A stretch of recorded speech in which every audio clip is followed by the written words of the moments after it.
one of the first things that is important for me to understand about the craft, how it's practiced today, is that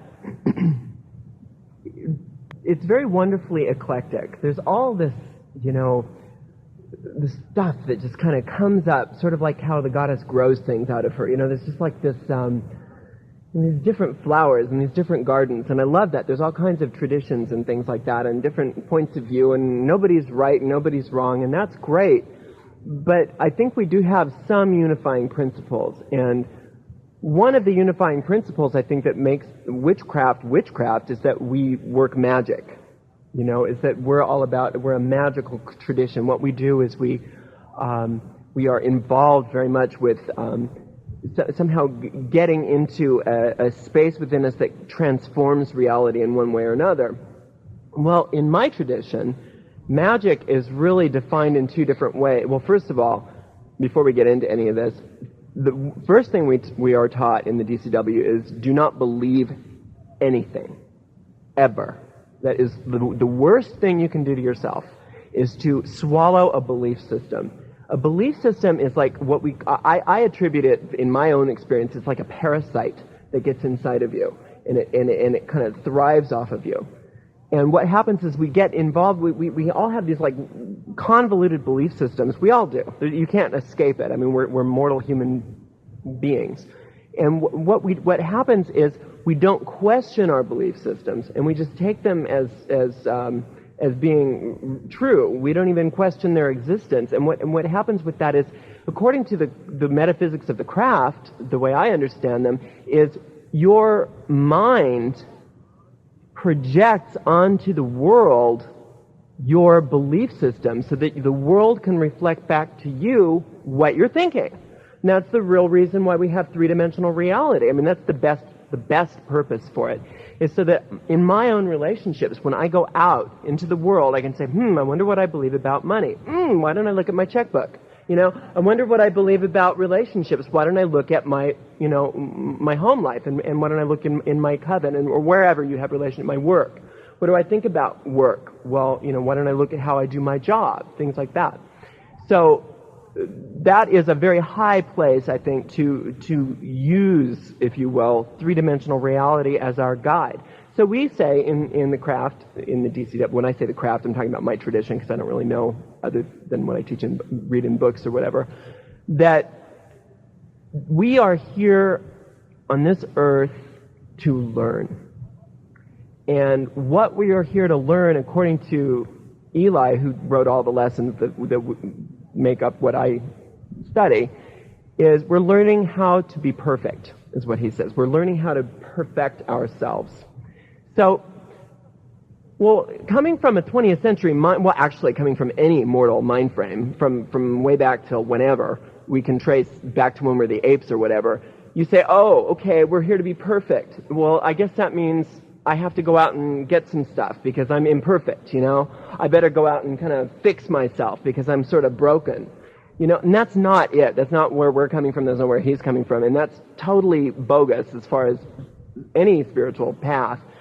To become perfect means to let go of all that stuff that is standing in front of who you really are, the authentic you. So, like Michelangelo, when he was asked, well, how do you make such a beautiful sculpture? And he would say things like, what I do is he was very religious, he was very Catholic, and I keep the vision in my mind of what God wants this to look like, and my job here is just to chip away everything that doesn't look like that vision he gave me. And so, what that means to us is that our perfection isn't that we're going to go get some stuff. It's not like I'm going to go be a better person or get something that I don't have. What it means is I'm going to let go of all of the stuff that's inorganic to me, that's unnatural to me as a real person, inauthentic to me as a person. So what it means to be unauthentic... Oh, don't worry, they don't bug me at all.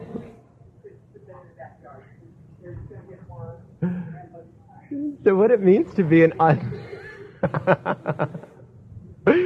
what it means to be an authentic person is to be the way that we were created. Have you noticed how kids are? They don't care. They don't get, and up to a certain point, they don't get embarrassed. They don't know what embarrassed is.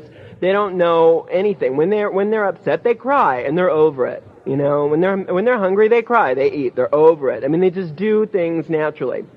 There's an innocence in children that reflects the truth of who they are. And then in society, in the world, what we do is we get trained out of it. We get trained that we're not good enough. If you go into a room full of 4-year-olds and you say, how many of you here are singers?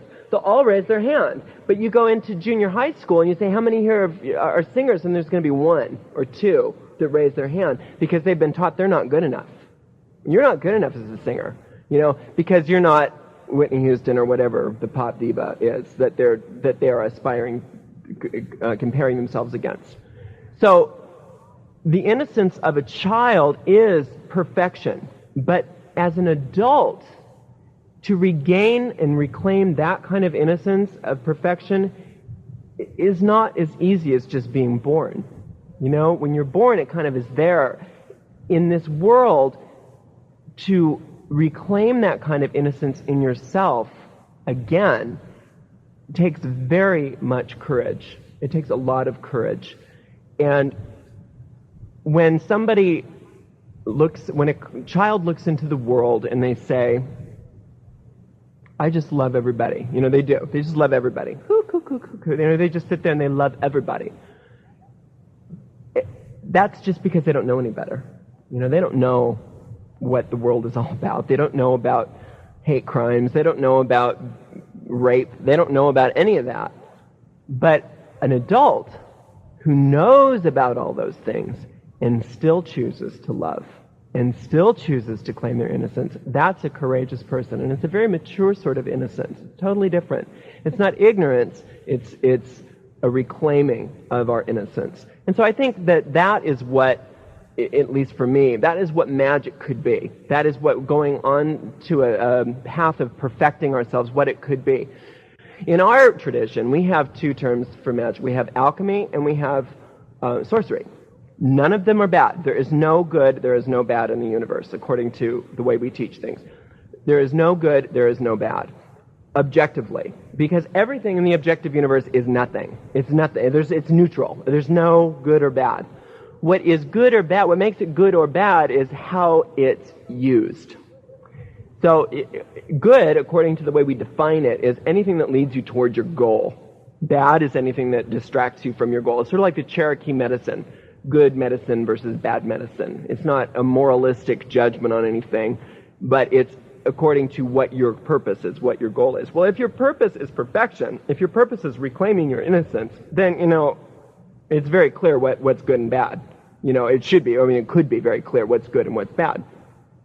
The problem with magic as sorcery, if you're trying to reclaim your innocence, is this. Sorcery is, I'm going to go out and make it happen. I'm going to go out and just make it happen. I'm going to go and it doesn't, we're not talking about spells here. We're talking about your life. We're talking about our everyday lives. I'm going to go out and I'm going to get that degree. And I'm going to go out and, get some new clients. And I'm going to go out and buy that house and buy that car and get that relationship and have those babies and do all those things that we think is going to make us better people, right? Going out and getting things, going to make things happen outside of us. Well, those things in and of themselves are neither good or bad, but they're bad to the extent which we think that those things can define us as good, innocent, holy people. Well, I'm good because I'm a good mother. I'm good because I'm good in business. I'm good because I made the money. Or even worse, I'm bad because I fell short of the money. I'm bad because I didn't make it in that job. According to the goddess, she doesn't really give a rat's ass whether you got the job or whether you were, in your idea, a good mother or not, because all she's here to do is love you. All she's here to do is remind you of your innocence, So, but like in AA, if you drink and you drink and you drink and you've got a real drinking problem and you're an alcoholic and you can't, and everybody's telling you just stop drinking, you can't just stop drinking. You got to get to the point where you are powerless over this alcohol. And you have to invite a higher power to come in and restore you to sanity. That's the way they put it. And the same thing is true in magic. You can go out there and be making things happen all you want, but there's no guarantee that those things are going to make you happy. You can't be happy until you come back to center, until we settle down and be quiet and get very centered in ourselves and ask her, what do you want for me? How do you define me?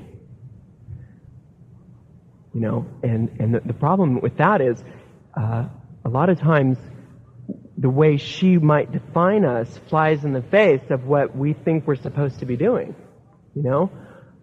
Well, I mean, how many times has anybody ever seriously said, what do you want to do? What would make you happy? What is your heart singing for? That's her right there. That's her voice. When you can slow down, calm down, quiet the chatter just for a moment, take some breaths, ground and center, and just say, what do you want me to do? How can I serve you? How can I be your child? When you're going out there trying to be an adult, you are actually being very childish. Isn't that true? The more we're out there trying to make things happen, it's just like, I'm going to, I know what's going to be good for this world, and we're going to go out there and protest or whatever. And not that those things aren't good, but without any consciousness behind it, we look like total idiots, and we are being total idiots. Same thing with anything. But when we sit down and we invite that presence, we invite that inner voice, we invite that teacher, we invite her who is a part of us, she's in us but not of us. You know what I mean? It's just like in the East they call it the ego mind, that little you who you think you are, that you who really you define yourself as, I'm my resume, and I'm my mistakes, and I'm my past, and I'm my marriage, and I'm all these things outside of here. And the truth is, the goddess doesn't see any of those things. The goddess just sees you and your innocence, right? But the thing is on the earth, we look at the goddess and everybody's so, in the craft, we've got it down. I mean, we've got the first step down. Yeah, the goddess is nature. She is the mountains. She is the trees. She's the lakes. She's the streams. She's all that stuff. But where we don't always get it is that she's none of those things except for the fact that they are manifestations of her mind. It's just like, yeah, okay, my relationships reflect my mind and my beliefs, but we don't get that the earth reflects her intelligence. So her intelligence is that unifying principle that is in each and every one of us. In our tradition we call it Pan. Pan means all. So Pan means all, and so that would be the unifying cosmic principle within all of humanity. In esoteric Christianity, they call it the body of Christ. We call it the goddess in paganism. What that means is that there's this unifying principle that is totally perfect. Each one of us is totally perfect, completely perfect. And that is who the goddess is. What she's not is all of that false thinking about how we define ourselves, defining ourselves as the world sees us. Does that make sense, sort of? Okay, so here we are, and we're in this religion called the craft. And nobody really knows what that means, but we're all doing it, And the one unifying principle that is, you really can't get away from it is the goddess, right? And she is the unifying principle of all these different traditions of the craft. But the thing is the goddess is not, doesn't care about the craft. The goddess she did not create the craft. Right? We did. She did not create her personae. We did. Okay, she is that constant, right? In esoteric Christianity, it's the Holy Spirit. Esoteric Christianity, the Holy Spirit, the Sophia, it's the goddess. The Kundalini, the Shakti, in the Eastern, is the goddess. Anybody ever had a Kundalini experience? Heavens to Betsy. It's just like this uncharted it's just the stuff that breaks through all of the barriers. It doesn't care what you think you are. When it comes through you, it's just like, bam, it blasts forth all of your belief systems, shatters them, and it's a blessing, but it's scary, And I think that I look in the world right now, and I think we're all having this like simultaneous Kundalini experience. This is kind of what's happening. We're all kind of going crazy. Because what happens when you have a Kundalini experience, usually, most of the time when you have a Kundalini experience, if you talk to anybody who knows anything about that or has dealt with people of that, is you go through these periods of psychosis, you go through these periods of like total irrational behavior and total paranoia and all this stuff, because what's happening is, Sandra Ray calls it love brings up everything unlike itself. It's like this detox that's happening. Like when somebody's in drug rehab and they're going through a detox, they're going through the bends or whatever. It's it's all of that stuff kind of trying to leave their system. Well, when you have a Kundalini experience, you've got all this pure life energy coming through your body.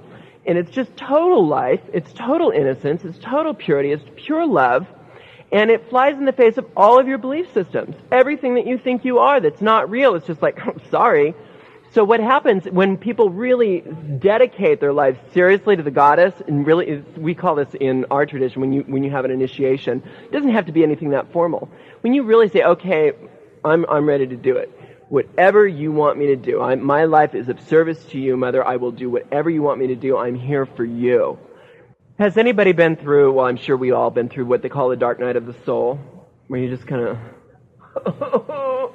nothing can comfort you. Yeah, somebody told me, if somebody through the coffee, dark tea time of the soul. Those times have much more significance than a lot of us want to believe. Because when you've lost it, and believe me, I have lost it, but there was a turning point in my life when I was able to just finally say, okay, you know what?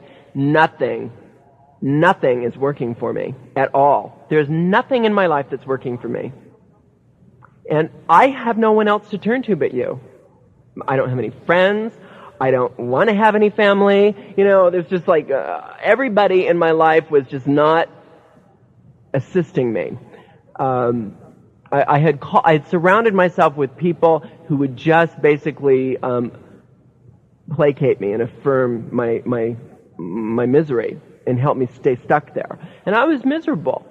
And finally, when I finally did that, and I said, what do you want? I was at the point, if you want me to be homeless, I'll be a born again Christian. I don't care. Just take all the pain away. Really, I don't care. I was that into it. I was so down and so devastated. And I got to a point where I got to hopelessness, utter hopelessness.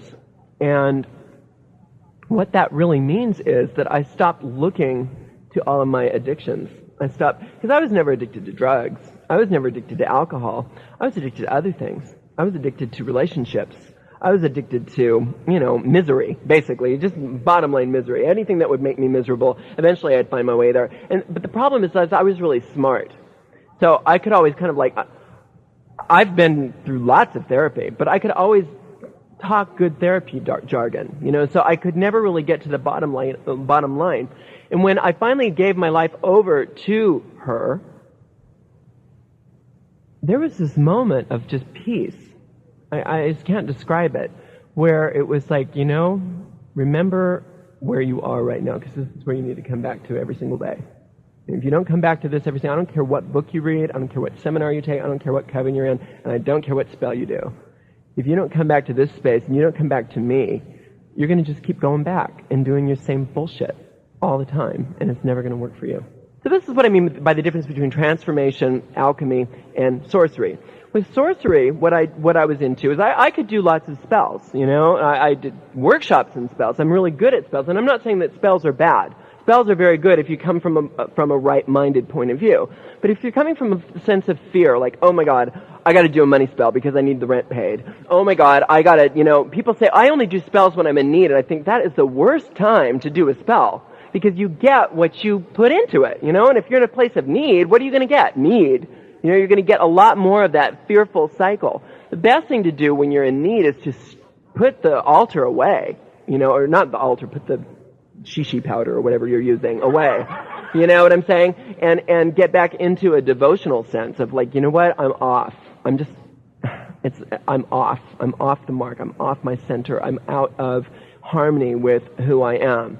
Because what I've found is that each and every person that I've ever spoken to, and I've talked to lots of people, and I've worked with a lot of people, there's not one person who doesn't have a unique, innate gift that they were given to contribute to the world. And to the extent which we are going around and trying to fix things in the world so that we can do whatever we think we're supposed to be doing so that we'll be cool, in the world, it's a blasphemy to the power that created us to not use what we were here to do. And you know what it is? People think that they're not disciplined usually, or they're not good enough. They don't have enough of what it takes to live in the world, because they're judging their worth by what the world sees. It's like, okay, if I don't have a master's degree, then I'm not good enough. Or if I don't have a big paying job, I'm not good enough. Or if I don't have all of whatever these things are that I'm supposed to have, I'm not good enough. If I don't have kids, that was a big one for me and my family. It's just, I'm sorry, I'm not going to have kids for you, okay? It's not going to happen in this lifetime. It's just not my karma. It's not what I'm here to do. You're not going to have the wife and the kids. I'm not doing it, I have other fish to fry, so to speak. But once I finally came to peace with that, maybe what you're supposed to be doing is what you like.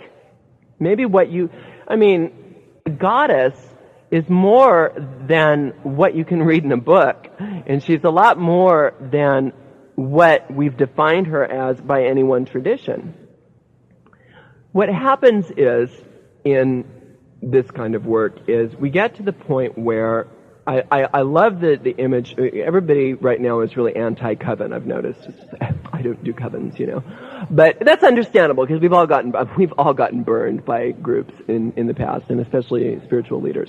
And I've dished some out, I must add too. But in a coven, you've got a small group of people who have committed themselves to work on their whatever, they've defined their spiritual path as being, and they're going to do it within the context of either a tradition or an eclectic, whatever it happens to be, however it defines itself according to their highest spiritual ideals. And what happens is you put these people in this group, and it's like I love this image of putting a bunch of raw amethysts inside of a rock tumbler. And it goes around and around and around, and it's a really divine and holy experience. If you think of it from an objective point of view, kind of detached from it, it's just like, because by the time you're done rolling around for a while, you've got these lovely, polished, beautiful, pieces of high luster jewels. If you choose to see it that way. If you don't choose to see it that way, and you're so into the experience of being tumbled, then what you get is a lot of this, finger pointing stuff. The goddess does not shake her finger. She does not judge. She does not sit in judgment. That is not what cause and effect is all about. Cause and effect is just like gravity. It's a gift, right? It keeps us stuck on the earth so we can do what we're supposed to do here. We don't spin out in space. And if you want to work in harmony with that, things will be great. And if you don't want to work in harmony with that, things will be a little bit rocky for you. The thing about cause and effect is what it is it's not so much what, the old 2,000 years ago, it was do unto others as they would have you do unto you. They didn't have Psychology 101 in those days. That was big stuff for them, It was not, your thoughts really do create your reality. They didn't have that stuff. Nobody got that. Now we have a different context. We have a little bit more understanding of metaphysical law. That is not just what you do, it's what your attitude is toward people. I know, for me, I've really had some bad experiences in my past with groups, and with traditions, and even with the DCW. I've had some horrible experiences. And sometimes I was the one that was being the, and sometimes I was not the one, but one time there was this, something happened and it didn't work out with somebody and they left, and I was like I can be, I was not sweet, and it wasn't anything personal, but it was just, in the moment, you say stuff something sometimes in anger, and it didn't come out right. I thought I was being enlightened, but I wasn't. Well, I hadn't seen this person for like 2.5 years. And I see this person, and I say, hey, how you doing? I'm not carrying resentment around. I'm over it, And she's been going with this one thing that I said over and over in her mind for 2.5 years. And by the time she gets back to me, she's all, and she's like, she'd made notes about it. You said this and you did that and you did this. And I'm thinking, geez. I said, I'm sorry. I'm really sorry. I didn't mean to be that way. You're right. That was totally inappropriate. I'm sorry. Comes back to me the next day. I hear from her, and she's saying, but you did this, you did this, you did this, you did this. I'm starting to get pissed. And I said, okay, I'm sorry, okay? I said, I'm sorry. Third email from this woman. I get it again. And I said, look, I said I was sorry, and I'm stopping apologizing now, okay? The bottom line is, I am innocent. I'm an innocent child of the goddess. You're an innocent child of the goddess. I can see that in you. I can see that in me. If you can't see that in me, and you can't see that in yourself, it's not up to me to force the issue, right? But it taught me something about my own self. And how many times do I hold that kind of resentment against people? In a way, it was good that she did that for me, because not only was I able to just say, hey, 3 years ago I would have been all defensive and, justifying my position and all that kind of stuff, and I didn't do that. I got real humble about it, which is I think, a sign of growth for anybody. But what else that said to me was she was also a teacher, because I was able to say, okay, well, how much of that am I doing? Maybe silently even. How many people do I resent in my life right now? And the image, and I use this a lot, you're all really thrilled because this is the first time you've ever heard me. After about 5 of these, it's okay, you say that all the time. The image of a witch burning on the stake is such a powerful image, okay? We can all agree that that's not such a hot thing, right? Well, it's a very hot thing, but it's not such a nice thing. We don't think that, we are all in agreement that burning people at the stake is not good. And, there's all this stuff, the burning times no more, and never more shall we burn, and da-da-da-da-da-da-da-da. But metaphorically, if you think about it, every time you're doing that, you didn't do right by me. If you picture yourself tying that person up to the stake, binding their hands and feet, stuffing the faggots under their fire and lighting it, you see it from a different point of view. Because the person that you're tying to the stake, and the person under whose feet you're lighting that fire, it's you. We do that to ourselves. And so this thing about cause and effect, there's this thing called in the craft, which is real popular, and it's called the law of 3. What you do returns to you 3-fold, or 9-fold, or whatever the ratio du jour is, right? That's a good step number 1. It is, but it's back to do unto others as you would have them to do unto you. It's not what you're doing to them comes back to you. It just appears that way. If it's in your consciousness, it stays there, and it grows, and it grows, and it grows. And by the time it hits manifestation, it appears to have come back to you multiplied. But it never left you in the first place. The capacity to bitch at someone in your mind or whatever stays there until you make a conscious choice to change that, right? If you steal from somebody, you're stealing from yourself ultimately, because the consciousness of poverty, the consciousness of lack, the consciousness of I don't have enough, so I have to steal. There's no other creative way that I can get my needs met other than to take from somebody else. There's not enough resources in the universe, so therefore I have to take some of theirs. You know, that consciousness stays in your mind, and it plays and it plays. By the time it gets to what Freud called your superego and it manifests, it comes back to you very much multiplied.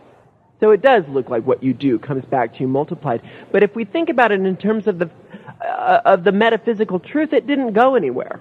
Because in the goddess, there's no separation. Right? We have bodies, we appear to be separate.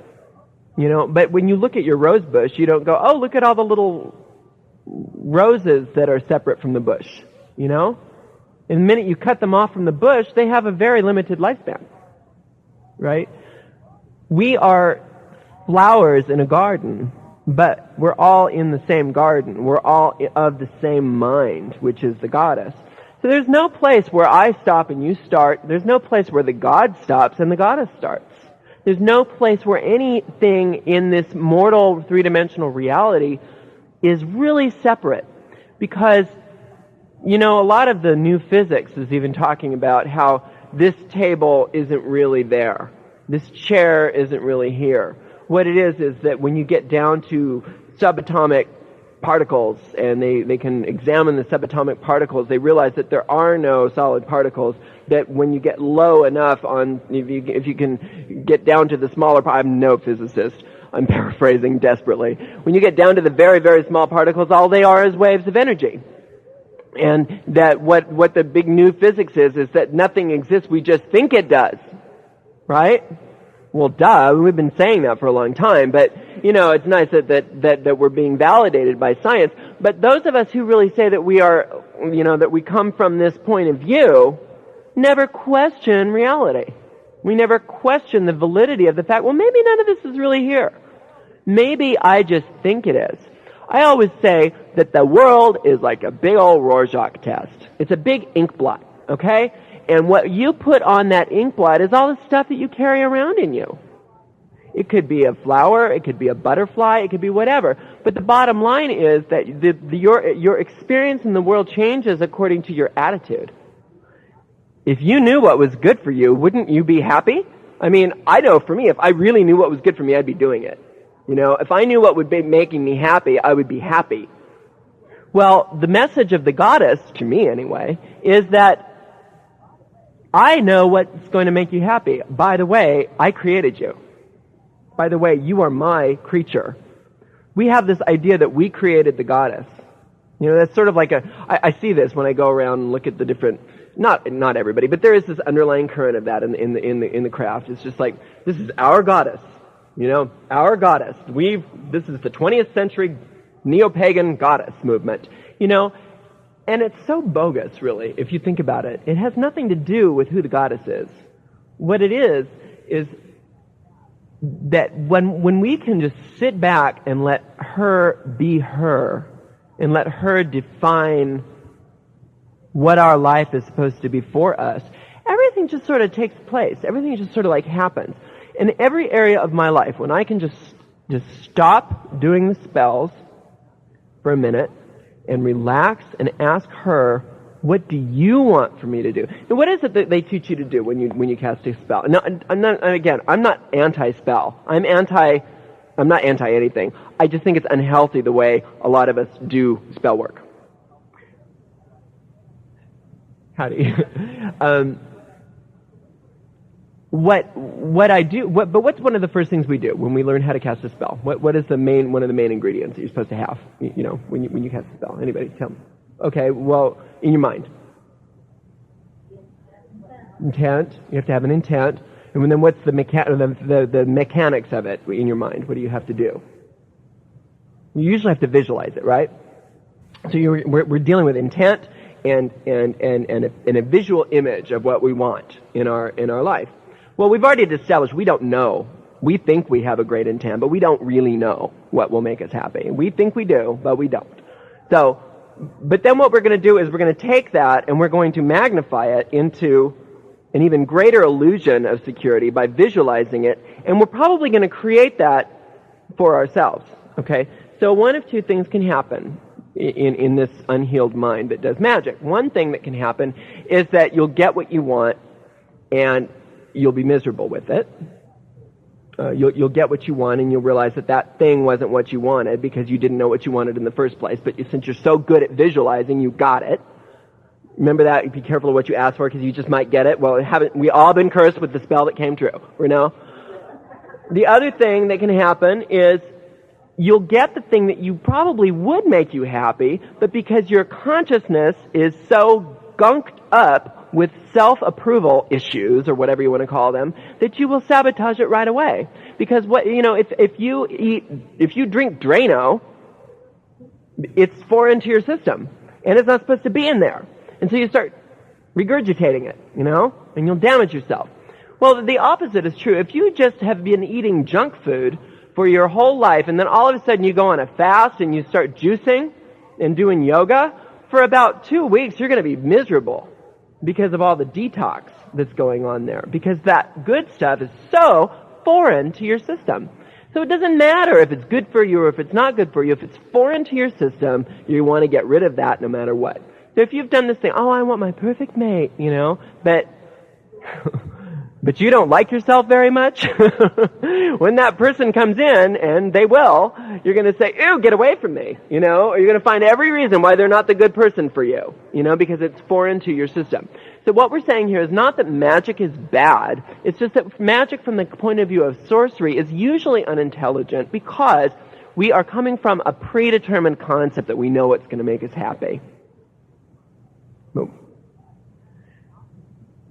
The flip side of that is magic as alchemy is, I don't know what my life is supposed to look like. I don't know what I want to do with it.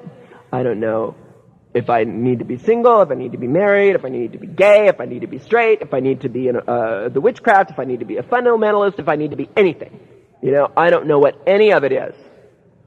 But I have a relationship with a spiritual center. We call it the goddess. You don't have to call it that. You can call it God, you can call it universal intelligence, you can call it my center of peace, whatever. Show me what you would have me be, what you would have me do in any situation. Damned if all of the things that you ever wanted in your life don't just naturally start coming to you in those areas. It's amazing. When you just let go. You've heard that, let go and let God. You let go and let goddess, If you just let go of all of your preconceived ideas, the message of the craft really is relax. At least the DCW. That's the one thing that you hear more than anything in our teachings is relax. Just relax. Relax and stop trying. Don't make anything happen, Don't go out there and stress and effort and make things happen. What you want to do is let go. And you become magnetic to the things that are organic to your system, but the system that was created by the goddess. We've got a problem. We think that we created ourselves. We think that we're God. We do. We think that we're God. We think that we're all-powerful. You know what the goddess thinks that is? Cancer. What's cancer? What's cancer? Cancer is when a cell in your body says, you know what? I'm going to do it by myself. I'm not going with the flow. I'm going to do my own thing. And all the other cells around it say, yeah, we are not either. We're going to go with you, And little by little, it becomes a malignancy, doesn't it? That's what cancer is. That's what we are, to the extent which we are going to say, I don't need you. I'll do it my own way, thank you. And that's exactly what we are. When we start self-willing ourselves and doing sorcery counter to the goddess's will for us. However, when we start relaxing and allowing the goddess's will to flow through us, hey, she says, you start getting a hit. I want to write a book. I want to write music. I want to do whatever. Then those rituals, those spells, those works of magic just kind of start happening organically. It's not what can I visualize, it's what do I see. Instead of your visualization process becoming a screaming out what I want right now, it's more of a listening. It's the same magical process, but you're being receptive. You're being passive. You're being, by all accounts, feminine. from as far as from a metaphysical point of view of yin and yang, there's an active principle and a receptive principle. We are all, male and female, here to be receiving, not to be doing anything but receiving. And then what we do is we go and we act in the world.